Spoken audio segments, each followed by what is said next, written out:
ناظرین آپ جانتے ہیں کہ یہاں پر ہر بات ہوتی ہے حقیقت پر مبنی، political, non political, international affairs. تو چلیے آج بات کریں گے کچھ انٹرنیشنل افیئرس کی سب سے پہلے، پھر آئیں گے پاکستان کی جانب. السلام علیکم. وعلیکم السلام. کیا حال ہیں آپ کے بشرا؟ میں ٹھیک ہوں سر، آپ بتائیں آپ کیسے ہیں، آپ کی طبیعت کیسی ہے؟ بہتر ہے الحمد للہ. گڈ. سر پروگرام کا باقاعدہ آغاز کرتے ہیں. سب سے پہلے میں جاننا چاہوں گی کہ مسٹر نیتن یاہو کی مسٹر ڈونلڈ ٹرمپ کے ساتھ فون پر بات ہوئی ہے، ٹیلی فونک رابطہ ہوا ہے ان کا، اور انہوں نے ایک دوسرے سے یہ یقین دہانی ایک دوسرے کو کروائی ہے کہ جلد ملاقات بھی کریں گے. اس کے ساتھ ساتھ آپ کا ہرمس ابھی تک کھلا نہیں ہے. آپ کو کیا لگتا ہے کہ یہ جو پینیکنگ سچویشن چل رہی ہے، ایک ٹرائنگل جو چل رہا ہے، کیا آپ کو مزید فیوچر میں نظر آ رہا ہے؟ کچھ پریڈکٹ کر سکتے ہیں؟ دیکھیں مجھے جو لگتا ہے بشرا، سب سے پہلے تو یہ ہے کہ پوری دنیا کو ایک بات سمجھنی چاہیے کہ نیتن یاہو کلپریٹ ہے اس جنگ کا، اور نیتن یاہو کلپریٹ ہے بہت بے گناہ قتل کرنے کا. نیتن یاہو کلپریٹ ہے ہیومن جینوسائیڈ کا. نیتن یاہو کلپریٹ ہے دنیا میں امن برباد کرنے کا. نیتن یاہو وانٹڈ ہے انٹرنیشنل کورٹ آف جسٹس سے، اور امریکہ جیسے ملک جو ہیں اس کو بلاک کر رہے ہیں وہاں پہ جانے کے لیے. نیتن یاہو اپنے بھی ملک میں کرپشن کے لیے وانٹڈ ہے، اور اس کے اوپر کیسز ہیں، اور آج اگر وار رکتی ہے تو وہ اس کو پھڑکا دیں گے. اور اسی لیے نیتن یاہو کسی نہ کسی بہانے کہیں نہ کہیں جنگ کرتا رہتا ہے، اور بے گناہ لوگ جو ہیں وہ مارے جا رہے ہیں اس کی وحشت کے پیچھے، اس کی ہوس کے پیچھے.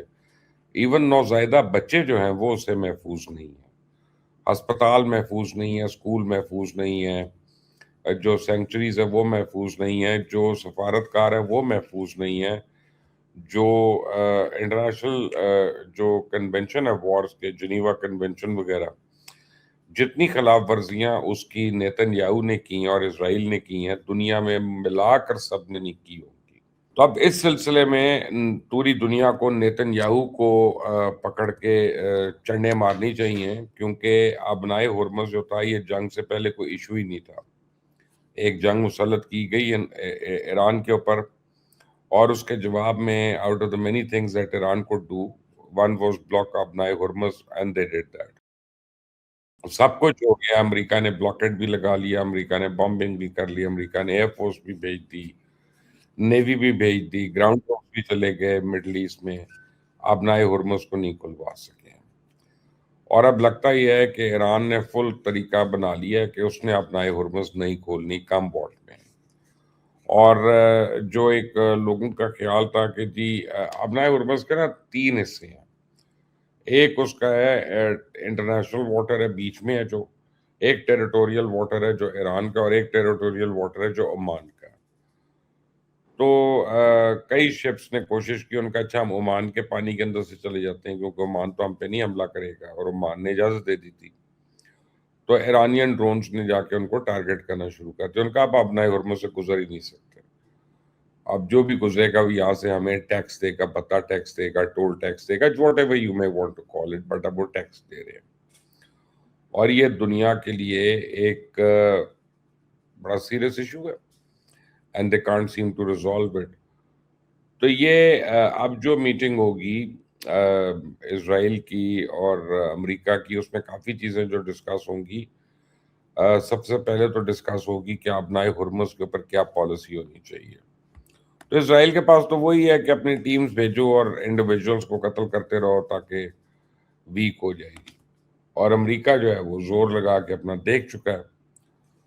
سو اس میٹنگ سے میں کو زیادہ پر امید نہیں ہوں unless and until Donald Trump can pull a fast one and tell Netanyahu that he is responsible for this genocide and enough is enough. آج نہیں تو کل، کل نہیں تو پرسوں، کبھی نہ کبھی تو امریکہ کو احساس کرنا پڑے گا کہ اسرائیل امریکہ کے لیے نہیں لڑ رہا، امریکہ اسرائیل کے لیے لڑ رہا ہے. اینڈ ان کو کہیں نہ کہیں اپنی پالیسی کو ریوزٹ کرنا ہے. But that is for them to point پوری دنیا انتظار کریے، لیٹ سی کہ کیا ہوتا ہے آگے. جو بھی ہو، امن امان کی صورت ہو. سر لیٹ مسٹر آیت اللہ علی خامنائی کا نماز جنازہ ادا ہو چکا ہے تہران میں. ہم دیکھ سکتے ہیں کہ کروڑوں سے زیادہ